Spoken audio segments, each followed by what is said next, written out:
Good morning, good morning, good morning, and welcome back to my mini series of Untruths about grief. So, today I want to talk about the phrase, don't feel sad.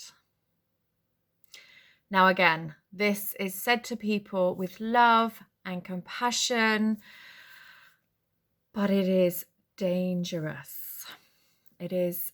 It has such a huge impact on people when you say this, and we don't even realize, we don't think about it, we don't acknowledge what we're saying, and we don't kind of think about the impact of what we say on other people.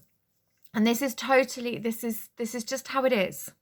This is where we're at with things, life, with what we say. And now is the time not to feel judgment of saying the wrong thing.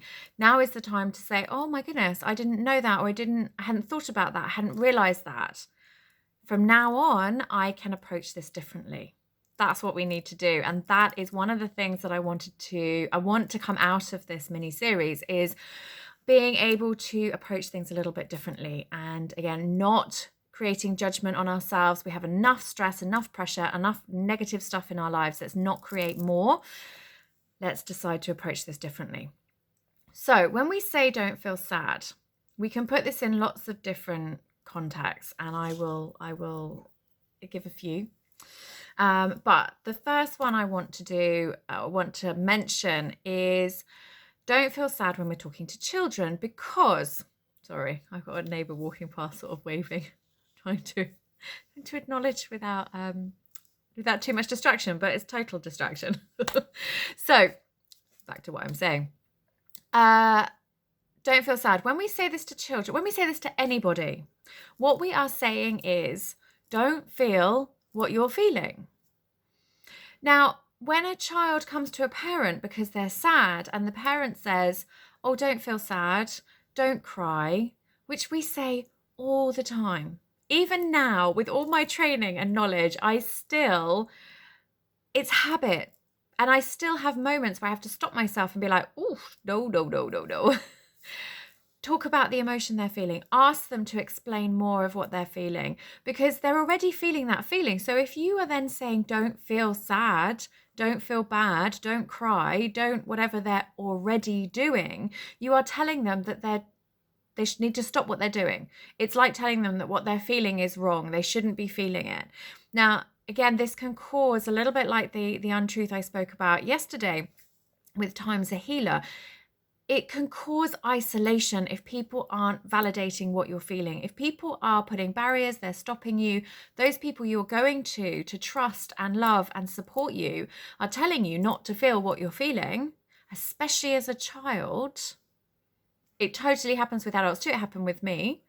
But as a child, you are setting them up for a new way of thinking that says, don't feel negative thoughts because you shouldn't. It's not right.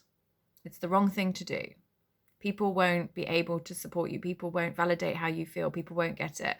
We are totally just creating a new way of thinking for a child. When a child is young, it doesn't have these barriers. It doesn't have all these things that we as adults do, where we feel something negative and we're like, oh no, we shouldn't feel that. Oh no, I mustn't cry. Oh no, I've got to go and hide and no one can see me crying. I've got to be sad on my own.